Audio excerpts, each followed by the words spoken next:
So I'm here on Fullerton Avenue, and there's a church right behind me, right there. And let me zoom in.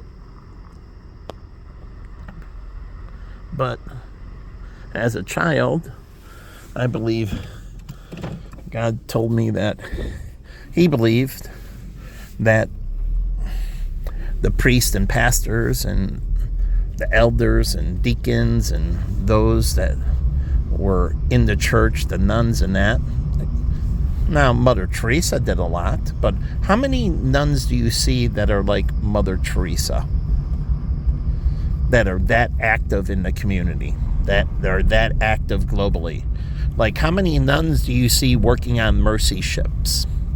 Nuns working on mercy ships. Nuns becoming nurses, nuns be teachers. Truly, nuns can teach abroad.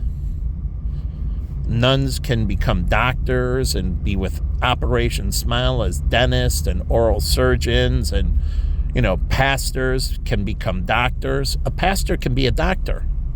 As Sheila told me, we had one of the top producers at John Hancock. He was a financial advisor. He was also a pastor. He didn't take any money from the church. He made all his money from financial advising. He didn't take a salary from the church. He was the church's pastor. Just like David had a friend who ran a bank downstate. He took very minimal income from the bank. He had a farm. And he ran the farm, and that's where he made most of his money from. Actually, not the bank, but running the farm. But he ran the bank.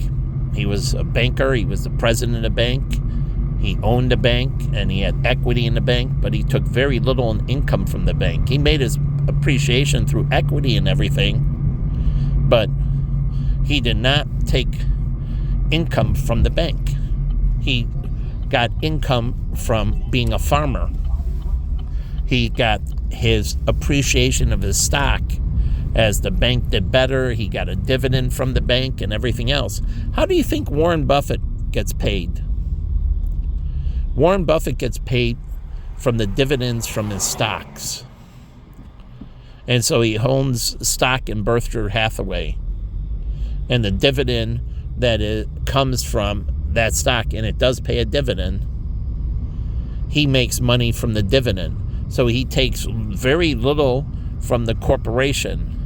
He only makes it as the stock makes money. That means as all the investors make money, he takes what every other investor takes out of the corporation. He takes no more than any single shareholder.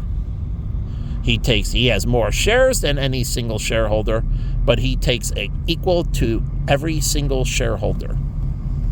Now, Class B stock, I don't know how much he has of Class A. Mainly, I think he has Class A because it has the voting rights. And Class B, I don't know if he has any of that. But the whole point is, he doesn't take any more than any single investor. He only makes a few $100,000 a year running the corporation. He takes very little income in running the corporation. His money is by running the corporation correctly, and he gets his money and paid through the stock.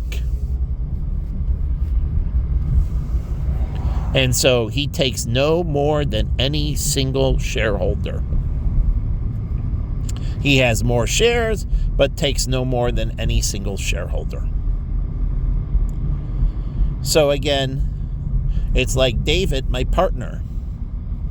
He made his money through his bank consulting. He had many clients he consulted for, but he was an owner of his own bank. But he made his money through the dividend the bank paid out from his shares, and he accumulated shares, and as the shares appreciated, he built equity. He took very little in income from the bank. Very little income. He had an outside business activity consulting for other banks. Even as he owned a bank, all these other small banks brought him in to consult. And his bank did very well. It was because of the preferred stock going under that he had any problems. He didn't have a single bad loan, but he had lots and lots invested in Fannie and Freddie preferred stock. And when they let the preferred stock go, he got wiped out. They got wiped out because that's where the majority of their money was. And it was recommended by the Office of the Comptroller of the Currency. But anyways, long story short, he did everything right, and he got screwed by the government. They screwed him royal, and many other banks. And they screwed all the small investors. See, they wouldn't have done this with the big banks. The big banks, they were diversified, weren't holding much preferred stock. But do you know who was holding all the preferred stock? The majority of it, all the small banks. All the small banks placed a lot of money because of the tax shield that was available to small banks and the dividend that the preferred stock paid. And so it was very good for small banks to hold it. Do you know that? So the Democratic Party wiped out the small banks. And when they wiped out the small banks, they wiped out the small investors, because a lot of those small banks had investors in them that were, hardworking individuals that put money into the bank, and they lost their money when the bank went under. So they wiped out small investors, and then they wiped out a bunch of people owning mortgages and that and so on. And so they really destroyed the people at the bottom, because that's who all the independent small banks like Pacific Global, and you would go into Chinatown and other ones, those are who they catered to. And the Democratic Party did this. They wiped out the small investor.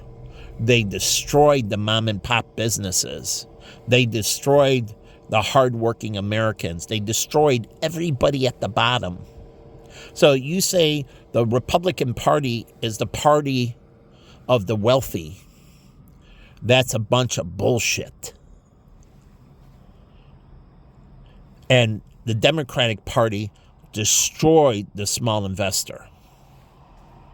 They wiped them out in the 2008-9 crisis.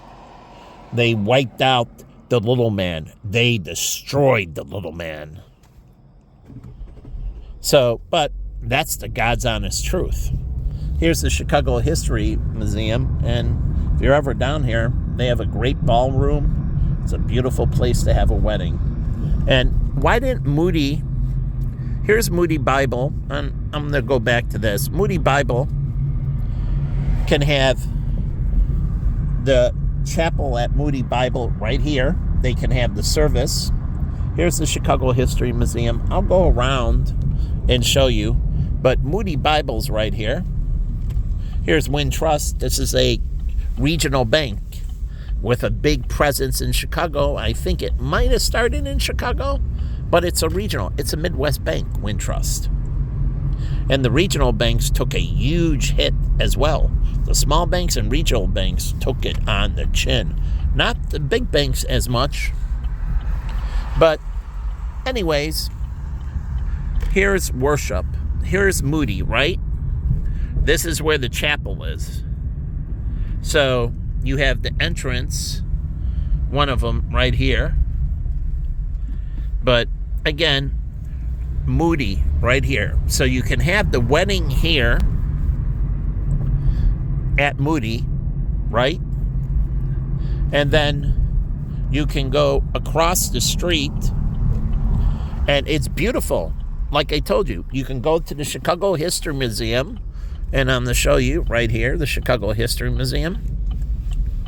So you have here, and you have the outside courtyard. And they can take a tour.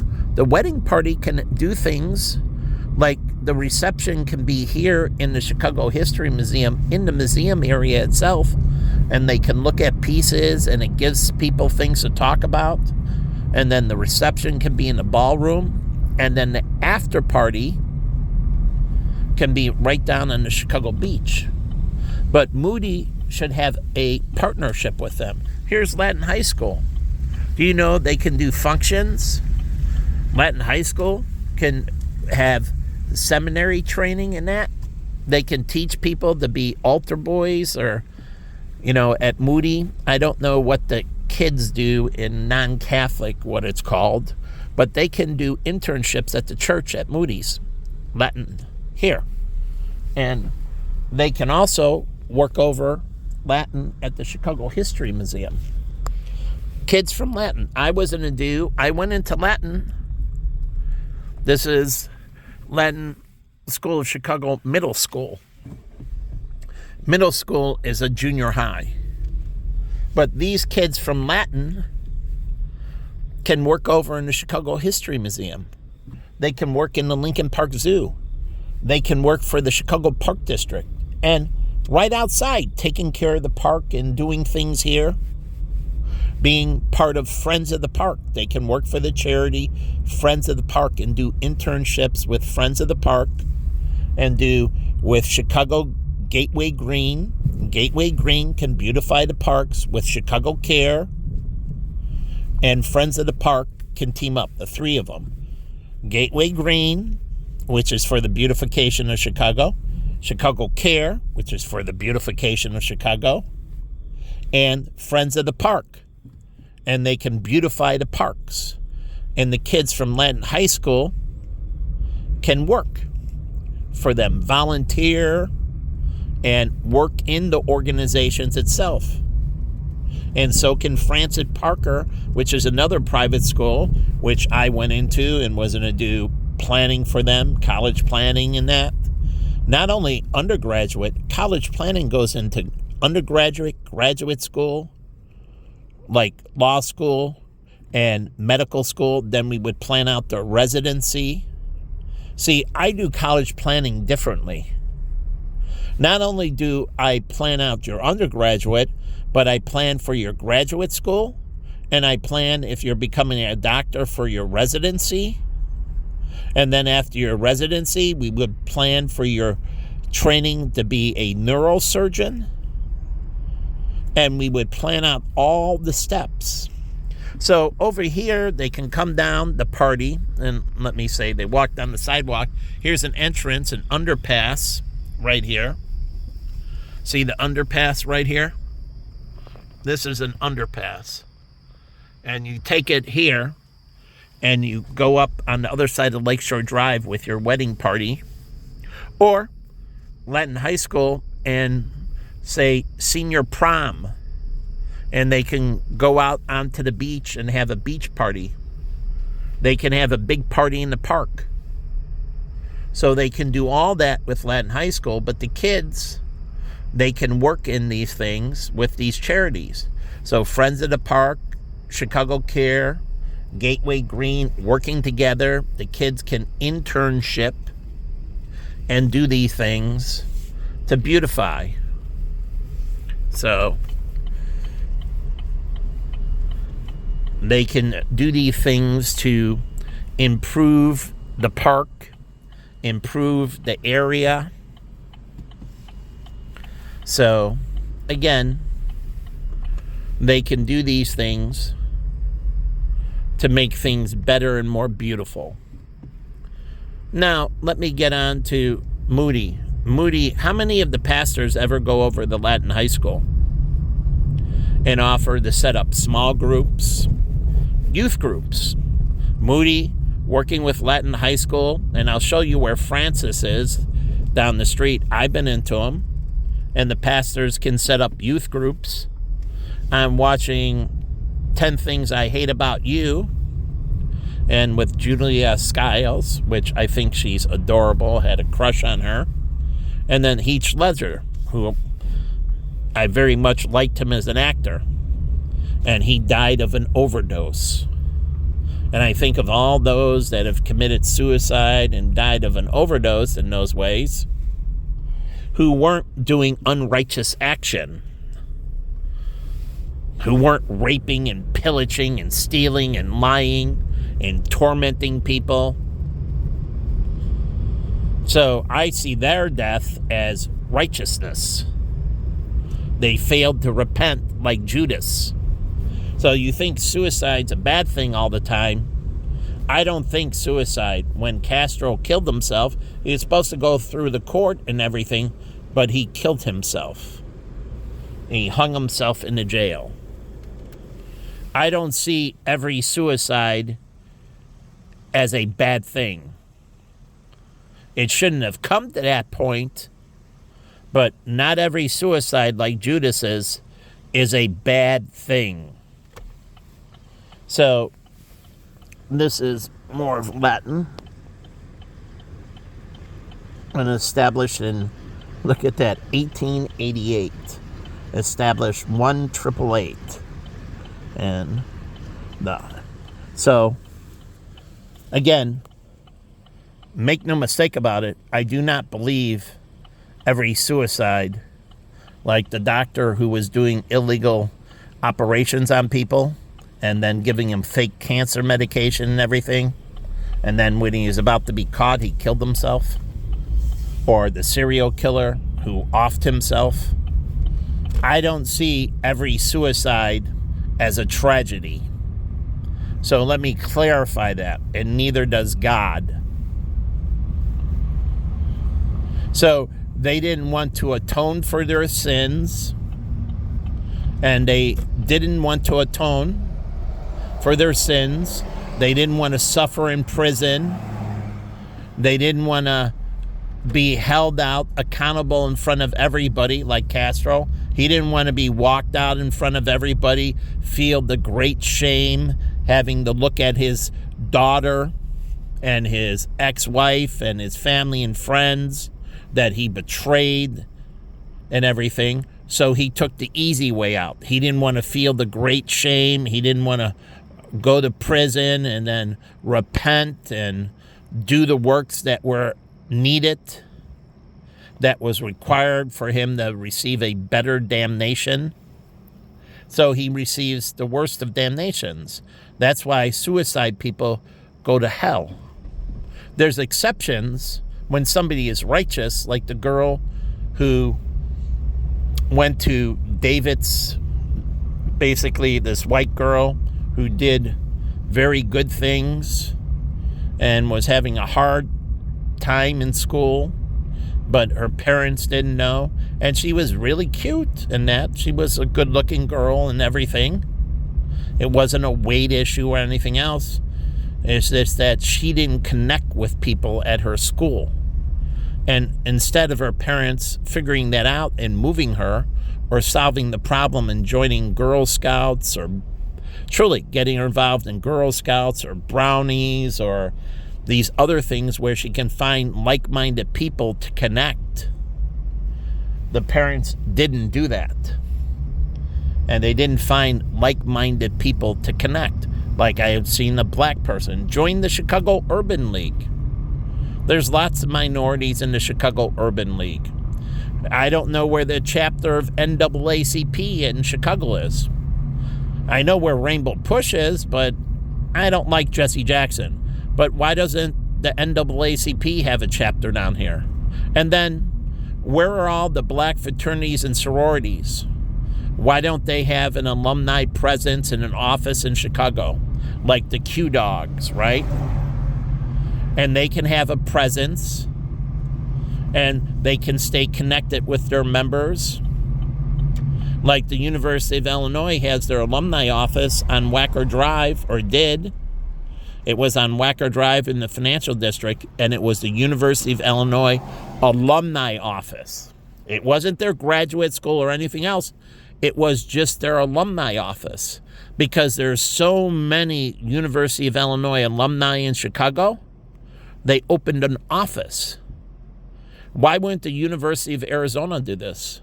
They have tons of alumni in New York, tons of alumni in Chicago, and tons of alumni in Los Angeles, and they can open up a physical alumni office. Why wouldn't they do this? Why wouldn't schools, when they have a certain amount of presence in an area, open up a official alumni office and run things through those alumni offices so they can stay in contact? And remember, when you graduate from grad school, like I'll give you Brian Cole.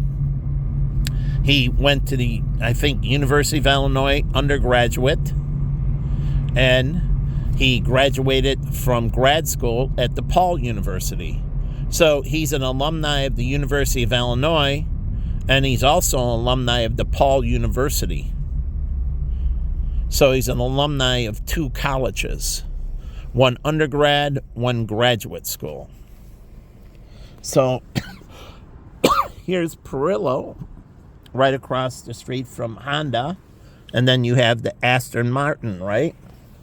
Well, Honda owns Acura, and I would switch this out for an Acura dealership and move this Honda dealership. I would put in there, so it matches up with the Beamer and the Aston Martin, I would put an Acura dealership in there. Also, where's the BMW motorcycle dealership?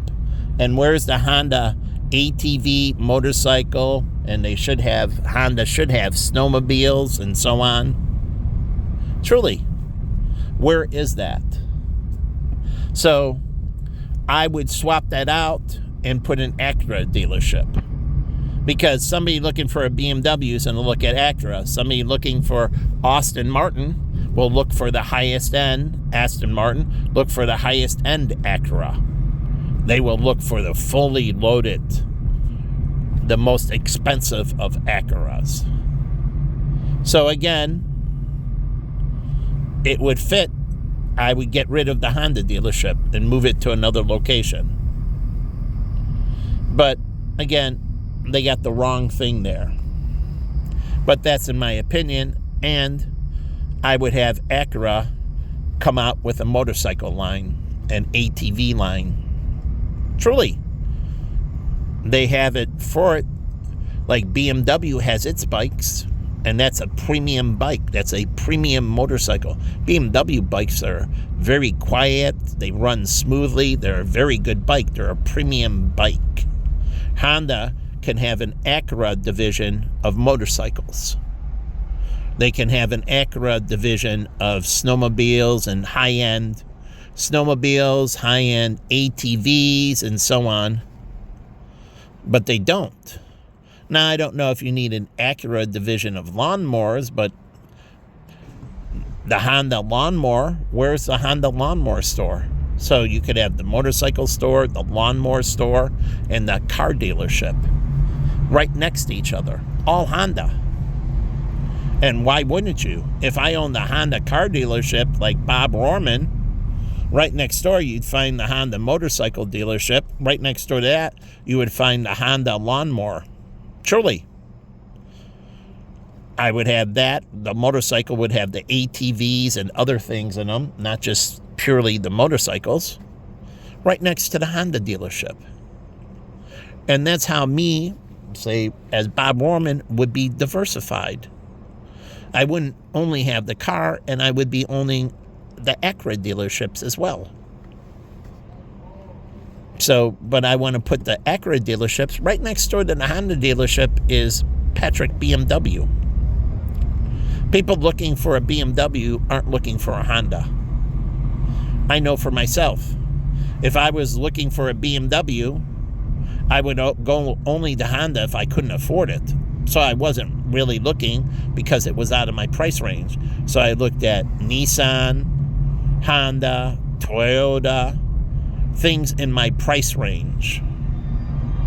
So if I was really had the ability to buy the Beamer, I would look at BMW, Acura, Lexus, and others that are in the comparable price range. And that's how people shop. So again, you have to understand this. And this, I love the Rainforest Cafe, and a portion of this went to preserve the rainforest. But you know what they could have done? This could have been purchased by the Friends of the Park. The Rainforest Cafe by Friends of the Park as a nonprofit, and they have money that the Rainforest Cafe, a portion of this goes to rainforest. So everything that you buy there, a portion of it goes and funds rainforest. And I like the inside and everything else, but it could have went to fund parks and animal sanctuaries. Not only rainforest, parks and animal sanctuary, and it could have worked with Friends of the Parks in Chicago. I still think that's a great concept, and I would reopen it truly as the Rainforest Cafe again. Re-emerged, I would redo it and revitalize it and bring in animatronics, because at times they have the rainforest go in the Rainforest Cafe, and it has the sound, thunderstorm, and then they have little misters that put a little mist in the air, and then the birds tweet. But I would bring advanced animatronics, and maybe Disney buys it, or Universal Studios buys it, because it fits in with their concept and they have all the animatronics. Maybe Great America buys the Rainforest Cafe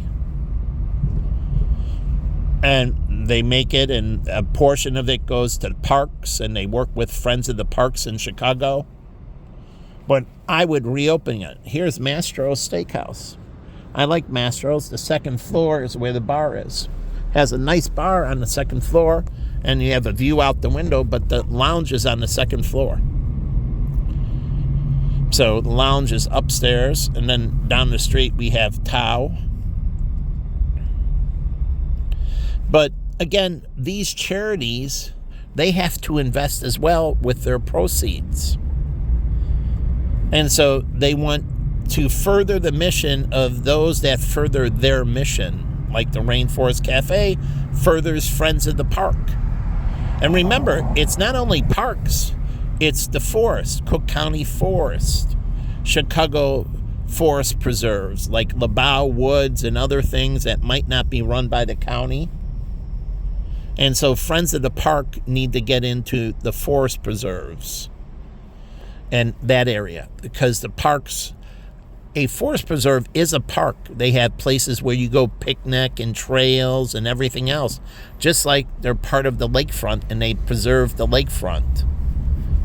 So again, those are parks. Those are recreational areas. A beach is a park area. That's why the Chicago Park District runs the lakefront. So the beach is part of the park. So again, they have this, and I was for the Lucas Museum, or the Lucas, Museum in Chicago. Friends of the Park voted against it. If I was on board of Friends of the Park, I would have taken it, and the Lucas Museum could have funneled off a portion of every ticket into the Friends of the Park. So the Lucas Museum would have gotten their property where they wanted it, and he wanted it at that property, and I would have gave him that land. And I would have opened the Lucas Museum and then brought down the Lucas Film Studio, the Lucas Sound Studio, and all kinds of other related businesses to Chicago. See, here's the mighty black person who's a pig and disgusting filth of Chicago. I mean, black people, and you can say I'm racist, black people are the biggest filth and disgust in Chicago. So, I don't get it. They riot, the murder capital of the United States was Chicago. Who drove that? Black people. So, who's the filth? Black people. So, you are what you sow. And if you create it being the murder capital, then you are the filth. You are the disgust. You are the disgrace. Not the Asians. They didn't make it the murder capital. Not the Hispanics. Not the whites. Not the Native Americans. But the blacks made it the murder capital. And where's all those murders happening? In the black community. So that's why Urban Ministry was formed, to end violence in the black community. But that's what made The District of Columbia, around the Smithsonian, that was the murder capital. That Gary, Indiana, that was the murder capital. These are all black communities that had the highest rate of homicide. Black communities. Not white communities, not Asian communities, and not even Hispanic communities. Now, Hispanic have a problem with the cartels and everything else, and the gangs and so on. But again, maybe they do a better job in the Hispanic community, like in the movie from Sicario. They hide the bodies in the walls and that, and you don't see all the people they kill. Maybe the Hispanics truly kill more through the cartels and the Mexican mafia and the mafias that are in Latin America and the gangs like MS-13. Maybe they kill more, but they do a better job of disposing of the body. Because the one thing that you have to understand, and they show this in Sicario, is they deal mainly with undocumented immigrants. So they deal with undocumented immigrants, and they deal with very poor areas of the Latino community that are documented. But people don't go looking for the missing bodies. And when they're undocumented, you don't know the body's missing in the first place. Truly. Because they don't do a count of IDs. When somebody comes, an ID expires, like a driver's license and state ID, it expires. The DMV doesn't go out there. And like when a passport expires, the passport doesn't reach out to them to see if they're okay and if they're still living. They just let it expire. They do no ability to reach out and try to contact them. There's no accountability by our governments or the agencies that run the passports as well. They don't go out and try to make sure those people are still existing. And if they can't find them, truly, then maybe they need to investigate. But when you have undocumented, they can go missing. So maybe they are killing more people than the black people. I don't know. But when you have undocumented, you can't count the bodies, because no one knows they're missing. That's the problem with the murder clearance rate, is with sweatshops and that, when they die in that, they just dispose of the body and you never knew. And countries like Mexico, they don't do an account of their people and see how many people are missing. Mexico doesn't do any account of their people and see, well, where are these people? They're not filing taxes anymore. They don't renew their state IDs with the Mexican government. Are they in country?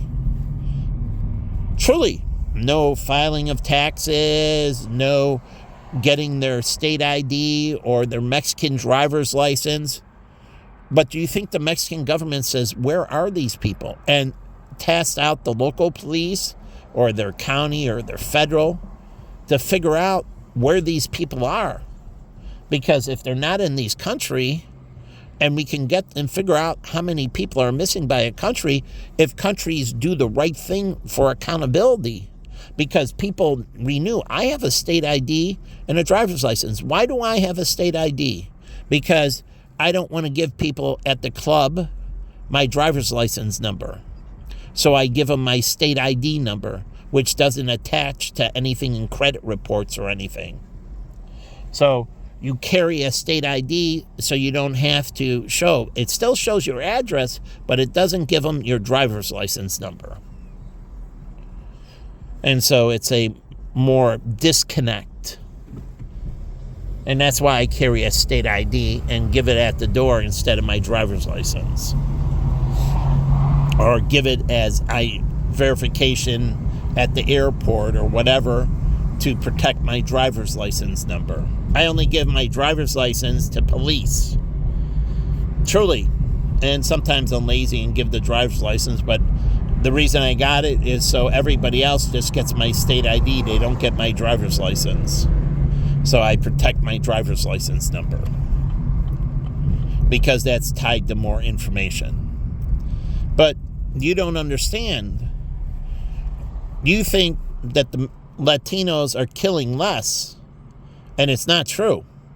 It's just the blacks, they're not undocumented immigrants. So when they get killed, people know there's a body missing. But they don't do a good job of accountability with that as well. But again, they know somebody's missing.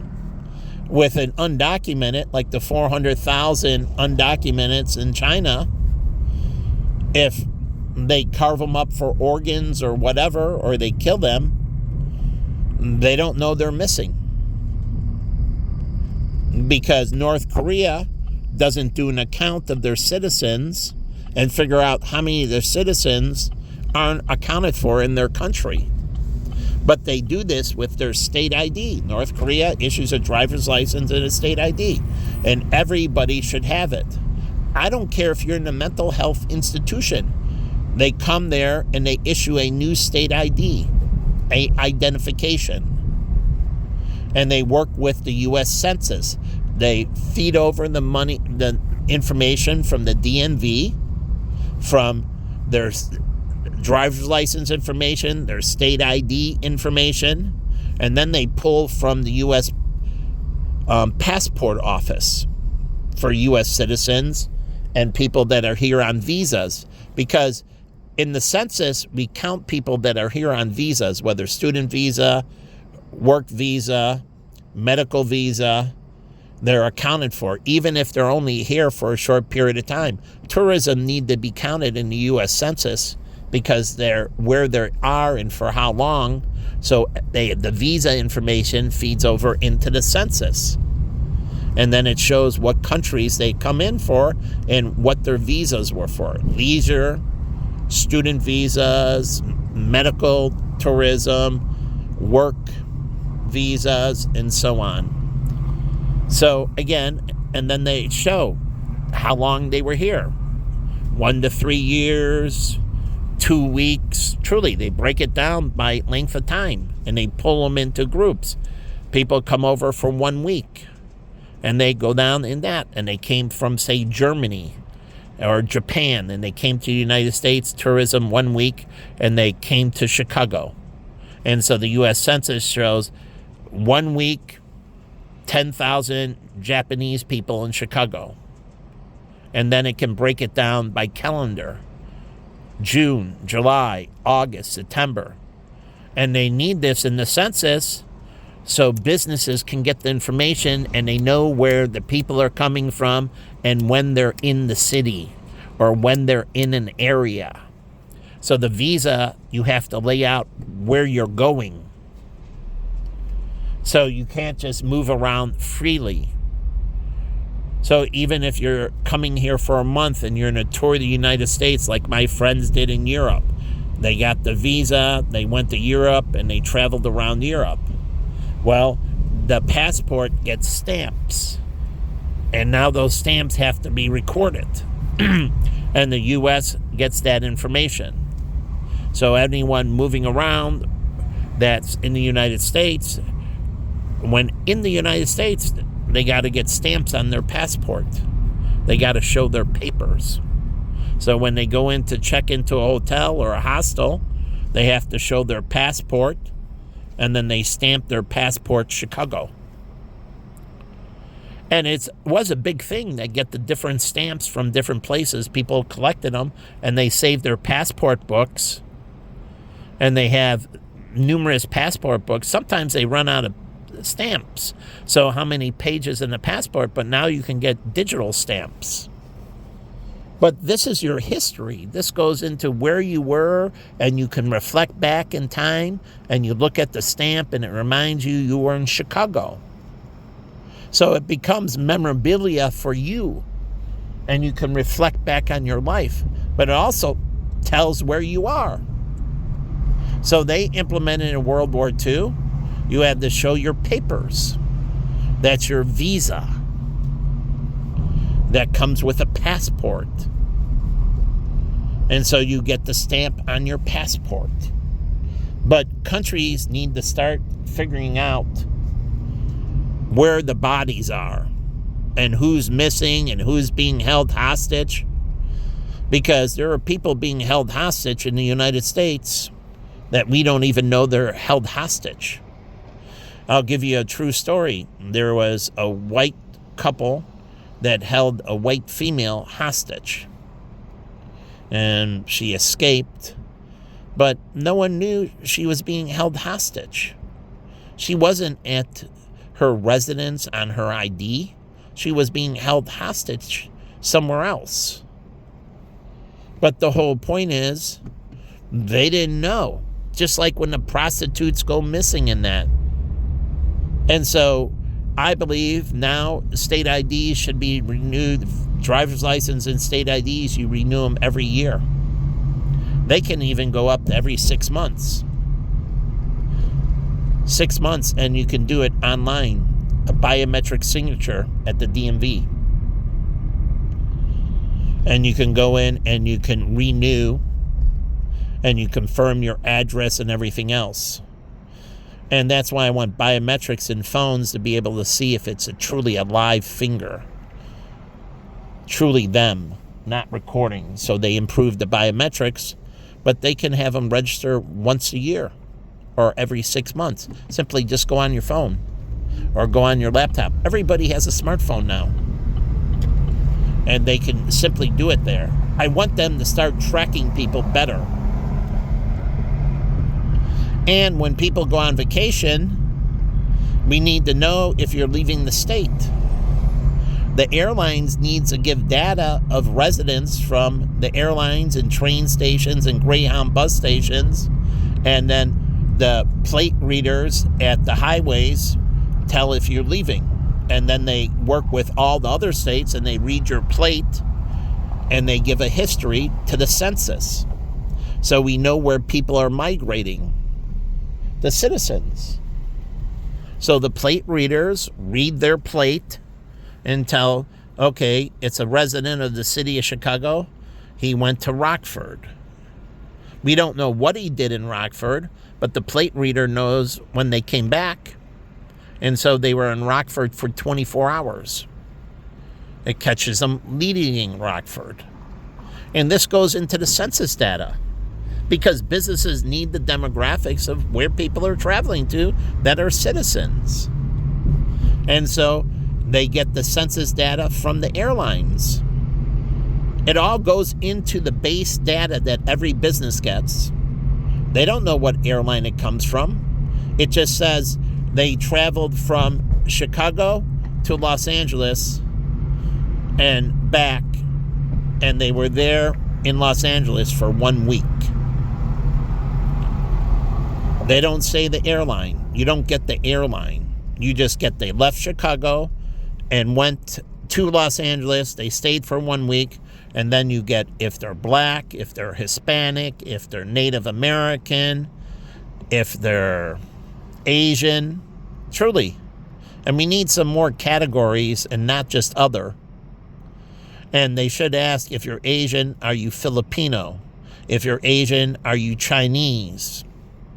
Because they have different dietary, they eat different foods, they are interested in different things. So we got to get subcategories with the census and break it down finer. But we can't have people go missing anymore, and we can't have any undocumented. So we don't know, and if you look at El Chapo, he killed 3,000 to 4,000 people, and many more he made go missing. So those Latino gangs could have been killing more people than the blacks. The blacks commit the most homicides. But the whole point is, that's how the murder capital. So I know for a fact, I studied the FBI tables you can pull online and everything else. They by far commit the most homicides. That's why Mississippi is the most violent place for murderers. But that's the black community. Truly, it is the black community. But let me just go on. If they know this and people know they're tracking, people don't murder people. And if they know that the plate readers tracks when you enter and leave an area, then they know who came into an area. And all municipalities, from local government to county to federal, need to do this. Even driving into a forest preserve, they read the plate. They have facial recognition. They match it with the DMV and state ID, who entered the forest preserve and so on, and who left the forest preserve. And they have this for bridges. The plate reader going across the bridge because the person stopped on the bridge and threw something over the side of the Golden Gate Bridge, which was a body. He was a student at the University of Arizona, but he chopped up the body, put it in a briefcase, and drove on the Golden Gate Bridge, and then stopped his car and tossed the suitcase overboard, and it was the body that went into the ocean. And the reason I know this, because he went into the police station and told them everything the next day. He confessed, and he told them what he did with the body and everything. So it's a true story. But the whole point is, what cameras on the bridge looking for people? All these serial killers, like the Green River Killer, was tossing bodies off of bridges into the water. That's why we're supposed to have water patrolled. So I'm not against police, but I'm against them driving around aimlessly, and we deploy them incorrectly, and they are some lazy pieces of garbage in my book. I mean, truly lazy pieces of garbage. The reason we have the problem is how incorrectly they're run and how lazy they are. So I don't see them as highly motivated individuals. I see them as lazy, filthy, milking the paycheck individuals. And that's why we have problems. Look at all the obese, fat piece of shit cops. In the military, they put you on a diet mandatory, and if you don't lose the weight, they kick you out of the military. You are kicked out of the military. You're dishonorably discharged. They don't allow fat fucking cops.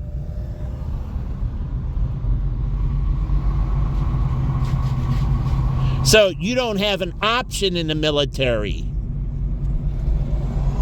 And if you don't lose the weight and do what it is to stay in shape, they dishonorably discharge you. They terminate you. Why? Because they can't have you in a combat action and you run out of breath and your fat belly's getting in the way. That's why with American Sniper, what was he doing? Training. My friend Jimmy Quinn, what was he doing? He was in the military, did many services. My friend Eric did many tours. They stay in physical shape. And if they're not in physical shape, they kick them out. And you do get a dishonorable discharge. Because they give you the mandatory to meet the shape and get in shape. And if you don't get in shape, they discharge you, dishonorably discharged. Fail to meet the requirements of your service. And so you're kicked out in disgrace. That means you lose your benefits and everything else. So I don't know anyone who's been kicked out for not getting in shape. And they give them the training table and everything else. So they give them all the assistance to get in shape. But if they don't get in shape, they get rid of them. Because they're not going to have them. I used to be on division with the 500-pound cop, and he was 500-pound black cop who sat in the paddy wagon. And guess what he was doing his whole shift? He sat on division, and I watch him because I worked at the alumni club and that, and I used to hang out down there. And he slept. He just sat in the paddy wagon because he couldn't stand and everything. Big black cop, like 500, seriously. And he sat in the paddy wagon sleeping his whole shift. Sleeping. Because just like the referees in baseball, Forrest Gregg, I worried about getting so fat in baseball. You're required to be in shape. And if you don't stay in shape as an umpire, then they have to get rid of you.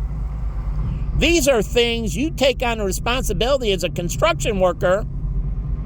Like Tom, the Tile Setters Association. He was a great tile setter in that, but they had no physical fitness requirement. Because you say it's discriminatory. Do you know what Tom had? A heart attack and died.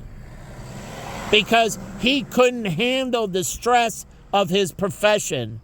And his wife was grieving. And I used to work with him. He taught me a lot about floating marble, setting tile. He was a craftsman. He was awesome at what he did, but he didn't stay in shape. And the Tile Setter Union, the company he worked for, none of them required him to stay in shape. And he died in early life. And he could have been working, he could have been producing, he could have mentored, and he was exceptional. That's what I hate the Screen Actors Guild. They don't do drug testing. And I think of all the ones that overdosed and everything, like the music industry. They have no standards for the people that work in the organizations. What did my teacher say at the University of Arizona that did arbitration and mediation? My finance teacher. He was disgusted at the unions. They had no standards for their employees, and they would stand up for these putrid individuals. Not disciplining them, not terminating them. Why do you think you got Jimmy Hoffa and all the criminal organizations in the Teamsters? Because they had no moral standards. And these people die, and they allowed them to get out of shape. It is not discriminatory to require physical fitness. And the NFL can require it of their retired athletes that they must, to continue to get their pension, they must stay in shape. And the NFL, now the problem is, if you put the requirement, you must give the resources. Because when you put the requirement in place, you must give the resources to allow them to accomplish what they need to accomplish to be in shape. So the Screen Actors Guild must offer Celebrate Recovery, Narcotics Anonymous, Alcoholics Anonymous, Sexual Addiction Anonymous. Like Kevin Costner went and some others went to sexual addiction clinics. But the whole point is they must make ready the resources. You can't have the requirement if you don't offer the resource. And it doesn't mean you have to pay for them. They can donate. The Screen Actors Guild can give to Alcoholics Anonymous, Narcotics Anonymous, Sexual Addiction Anonymous, Pedophilia Anonymous, Pedophiles Anonymous. So that can be part of sexual addiction. Pedophiles have a sexual addiction. And their sexual addiction is they like having sex with children, like Jarrett. He was part of it, the Screen Actors Guild. Do you know that? Jarrett was? He did commercials for Subway. He was part of the Screen Actors Guild, Jarrett. He was a pedophile. The guy who ran his foundation was a pedophile. They had an improper sexual addiction. But they don't address their homosexuality, their bisexuality, or anything else. They need to start addressing this in the Screen Actors Guild.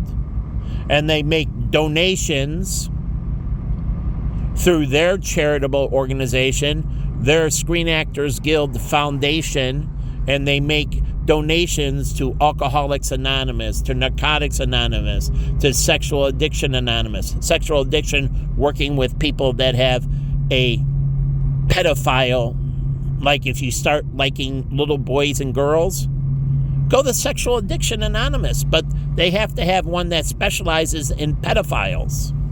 That you have this inappropriate, like Kelsey Grammer, sleeping with a 13-year-old girl. So ask him.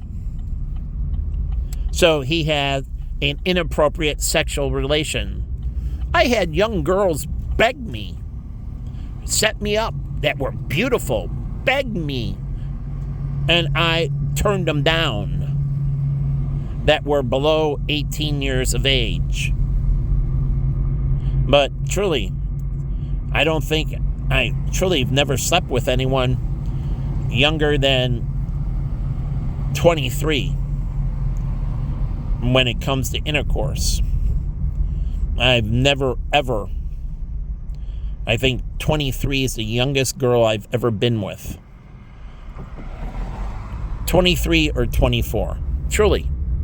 They were all out of college when we talk about intercourse. So, no, I haven't slept with anyone younger than 23 or 24 years old. And you have to have this for children that have, I told you about the orgies that the preteens and teenagers. Ask David King, he's a friend of mine, but ask Michael. Michael asked David, and these young kids, young teenagers and preteens, older preteens, they were doing inappropriate sexual conduct.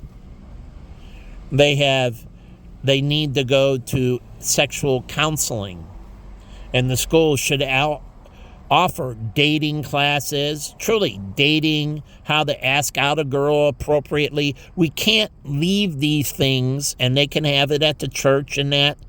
We can't leave these things so people know the protocol, what is appropriate and what is inappropriate. And they teach classes how to break up appropriately.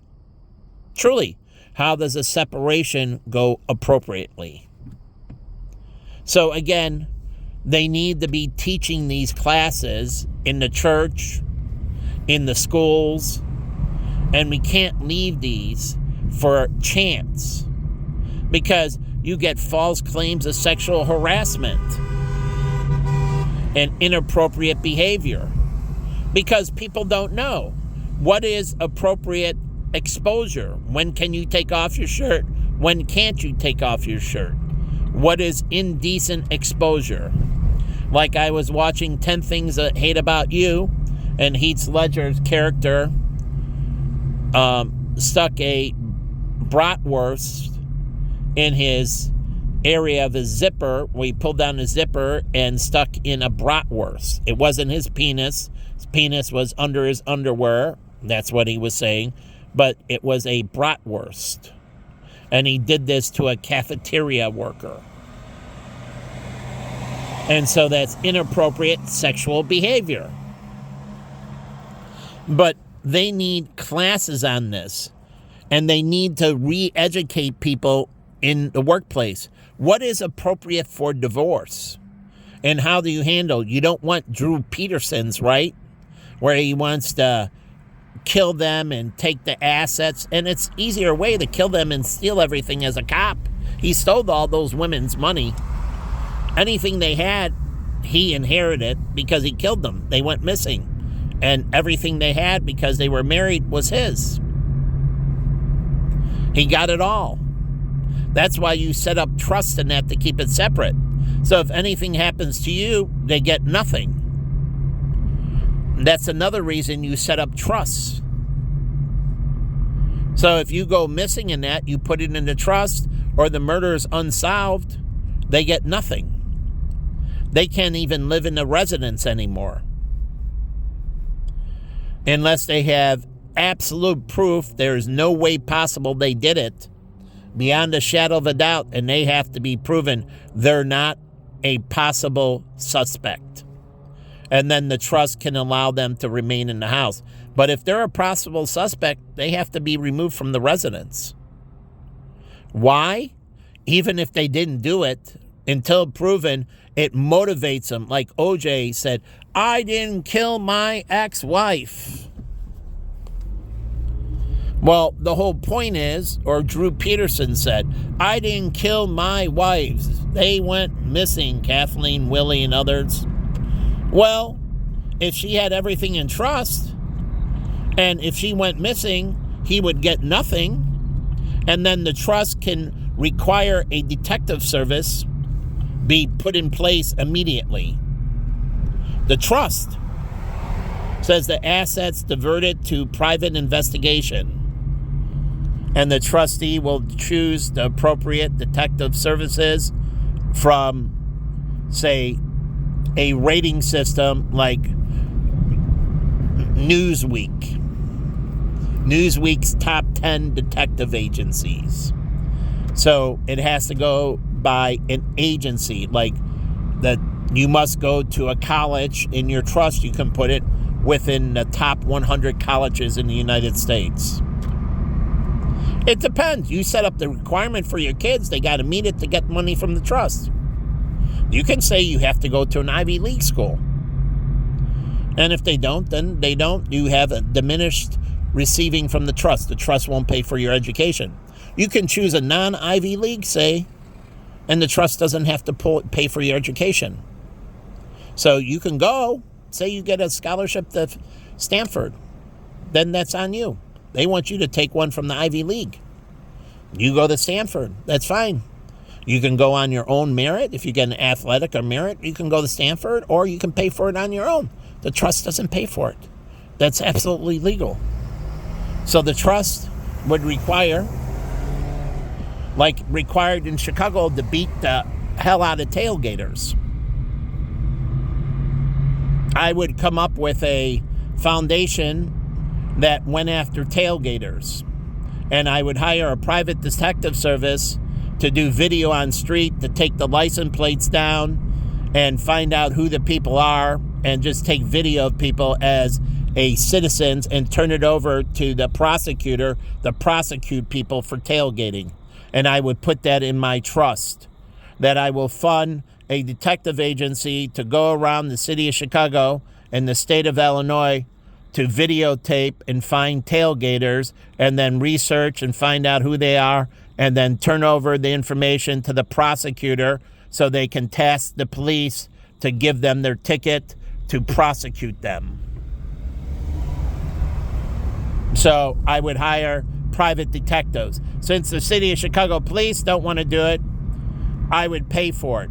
And if I'm alive, I have money, I would pay private detective agencies to protect me from tailgaters and leg shakers and the other people that torment me. And I would hire private detectives. And they would just follow me around documenting what people do to me. Truly. They would just document Michael Olson getting tailgated. Here's the plate number. Here's a picture of the guy in the car. And they turn it over to Jennifer Kim, who is the prosecutor for the city of Chicago. And my attorneys would demand that she prosecute that individual for tailgating. And if not, they go after her and sue the city of Chicago for derelict of duty. And I would have my firm sue them, forcing them to prosecute them. So if I had money, I would protect myself. And I would hire the detective agencies, and they would just be with me, documenting. And then they would go after these people who wronged me and get all the information. And with my lawyers, working with the detective agency, setting it up, and they would turn it over to news agencies to put leverage on the city. So they would give the documentation over to ABC, NBC, CBS, and give them the story as well to shame them in public as well. I still want them prosecuted, but also I want them in the news as pieces of garbage. I want great shame to be brought upon them, great disgrace like they've done me upon them. They didn't care kicking me out of the 80 plus restaurants, 100 plus I don't go back, the black guy beating me up outside on the street. They didn't care if it caused me harm, if it caused me to commit suicide. They didn't care what they did to me. So I don't care. Like I said in this video, some people, I don't care if they off themselves. And I truly don't care. They have their reckoning in front of God and will be condemned and burned in the deepest of hells. They failed to repent and atone for their sins.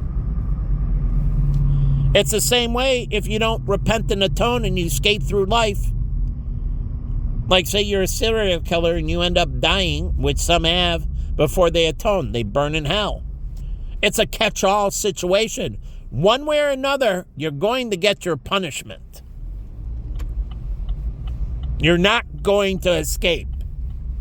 So I would be tasking out private detectives and private law firms to start going after and putting dossiers on these people, building up cases, and then giving it to the prosecutor, whether local, county, state, federal, to prosecute them. And I would also give the story over the news agencies to publicly shame them and disgrace them. And I wouldn't hesitate. It's called self-defense. So we got the Jones Academy right over here as well. That used to be, what? Pacific Gardens. They built the school, and my church, NCPC, used to rent from the Jones Academy, pumping money into the school, renting out on Sunday, using their theater room for our church services. And we pumped money into the educational system. I was all for that, NCPC pumping money into the Jones Academy, helping them get better resources to further the students. So here's the Tulsa King. So what is Sylvester Stallone doing about anti-steroid, anti-doping, because he supposedly used illegal steroids? I don't know. It's supposable. It's out there. He used Winstrol V. And I want to say, OK Cleaners here on Dearborn Street in Chicago. Alterations. Who's the alteration specialist in this firm? It was a Hispanic female. She altered my clothes. This is a Korean business owner. And it was a Hispanic female who worked for her for years, who did the alteration. She was the seamstress and everything. She was exceptional, this Hispanic individual, just like they did Last Man Standing. They had the girl, she was Hispanic, who was a maid, who worked in a sweatshop, and she learned how to do tailoring. So if you worked in the sweatshop and you have those skills, you can do alterations in that for cleaners. Because they offer, as you see, OK Cleaners, and it was a Hispanic female. So Mrs. King spoke very well of her. Jennifer Kim, the love of my life, the ex, she spoke very well of this Hispanic, and she did my suits, and she did a very good job, this Hispanic female. So my places like H Mart, they hire Hispanics. Jungbu, they hire Hispanics. They work as in produce and other things. So these are Koreans that hired Hispanic minorities. So they were in business. She could have had her alteration shop out of the cleaners and set herself up as a independent business contracting relationship with OK Cleaners. And then she could hire other people to come in and do tailoring as OK Cleaners expanded. Here, let me tell you, I told OK Cleaners, here's the Jones Academy to buy. But I love Mrs. Kim, and I support her. She repented to me, and she did. And she told me that I could go after her daughter and keep on going. And I don't care if she's married. If you perceive you want to continue to solicit my daughter, you have my blessings. Because you were there first, basically. And she was years. So she repented. And she said I had her total blessing if I wanted to continue to pursue her daughter. I did it with her blessing. She told me right outside of her store. We had the conversation. And she repented to me. And she said, make a mistake. And she allowed me to drop cards off her house for Jennifer. And I did drop a bunch of cards and everything. But she had no problem. So she saw me that my situation, because of what I went through, that I should have never lost her because of my medical situation that I was going through, that I should have never separated from her. And she recognized what happened was an injustice and that we should have been together and we should have never been separated. Her own mother recognized, and she told me this, it was a longer than you can just pursue my daughter. She recognized what happened and the injustice and that we should have never been separated. And I had her blessing. So she considered her daughter mine, and that the marriage wasn't rightful. The marriage was unjust. So different. That's coming from her mother's mouth. So she didn't consider, and that's fine. I don't care if Tom hears this. And it was right after they got married, she told me, and she was the one who informed me they got married. I stopped by to say hi to her. She was the one who informed me about the marriage and that. I didn't. I gave them a card.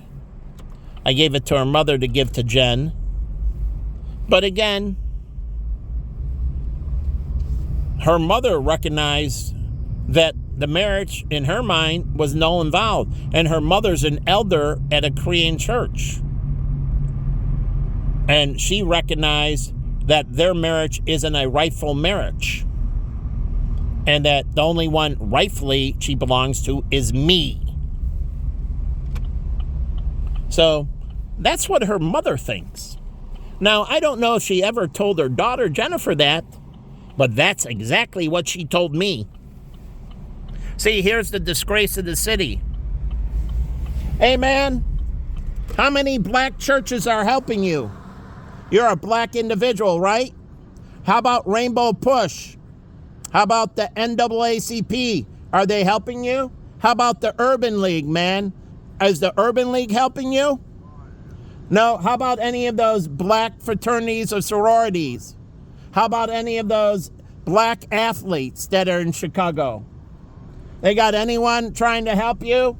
Anyone in the black community? I guess not. This is to shame the black community. Right? They said white people are racist and do all these hate crimes and everything else. And I've been serving in Pacific Gardens Urban Ministry for decades and decades, and PADS up in Waukegan and in Wakanda for black people. The majority of everybody was black. So, again, there were no black people with me. Everybody was white or Asian. And majority of all that were serving and donating were white. So I didn't see any black people getting off their butt and making a difference. Like Urban Ministry was started by a white lady. So again, I want to know. Truly, you shame me. You've disgraced me. You've taken everything from me and beat on me and tortured me and belittled me. So I want people like this piece of trash right here, these two pieces of trash, they just miniatured microaggression. They started microaggressions. So these kids talk about microaggressions. They tailgated me very briefly. That's a microaggression. They closed down whole schools for microaggressions. So these pieces of garbage microaggression me. So you live by the sword, you die by the sword. It's a double-edged sword. As you choose to accuse others of microaggression, you can be accused of microaggression. When you accuse somebody of racism, they can accuse you of racism. They can countercharge that, no, you're truly the racist. I'm not the racist. And that's what I say. When you do a crime against me, I consider it a hate crime. You say I did a hate crime against you, I say you did a hate crime against me. I countercharge. And I taught my Pete to do this as well, to countercharge them and take it to court or take it to arbitration and mediation and force them to work out the details. Don't take it as a given. And that way, both sides can see what they did wrong. Truly. And if one side was 100% guilty, then the other side's 100% wrong. Or is it contributory negligence? But again, these microaggressions, like shaking their leg and shaking the table while I'm eating. So they claim microaggressions. And they got to yell and scream at me at dirtbags and many other places. And talk about injustice and that. And they weren't doing anything for their own community. So it's interesting. But they killed their own community. They desecrate their own community. But they don't do. I go down to John Sims. He had a black insurance agent who literally didn't do his policies right. I did. I didn't make crap on him. I spent a lot of time. But the black insurance agent, he did the policies and he didn't attend to the policies. He didn't set up things properly. He didn't maintain things. I had to get John a letter from an attorney and put it with John Hancock so he could sign with an X, because he couldn't sign anymore because of his diabetes. And I attended. And then somebody stole from John Sims, which was a family member. And I investigated and researched and got the bank to pull the video and pull the signatures. And we looked back and I did a private investigation and found out that it was a family member, too, that stole from him. And I contacted them and forced them to put the money back. And they put the money back in his policy. And I tracked it down. And I found out who stole it. Now, I didn't turn it over to the police. And I didn't turn it over to John Hancock. And they weren't criminally charged. But I monitored the policy to see if they put the money back. So they put the money back, but they betrayed him and stole from him. And he was a diabetic. He lost half of one leg and the other leg up to his hip. And they stole from him. And one of the people that stole from him was a black female pastor. And now she had brain cancer and recovered, but she could have got a second job and earned things. But the thing is, I watched over him. He used to call me buddy or friend. And I was his friend. So I take these charges of hatred and racism very personally. And I watched over all my clients' stuff for any form of injustice. And I tracked down the people that did the wrong to them and outed them. So I want to hire private detectives and law firms to track down anyone who does a microaggression or any wrong to me, and I want them charged and prosecuted for assault and battery. Truly, because the police are derelict of duty. Obviously, they're very incompetent at what they do. So I need private detectives, and they can turn it over. Once they put the package together with the lawyers, I want them to turn it over to the press as well. I want them to be greatly shamed. What do you think they put the story of Judas in the Bible? One is a term to teach, but another is eternally shaming Judas and shaming the Pharisees. So everybody knows forever they're pieces of garbage. You're supposed to be documenting anyone who does any wrong to me and putting them down in a permanent record as an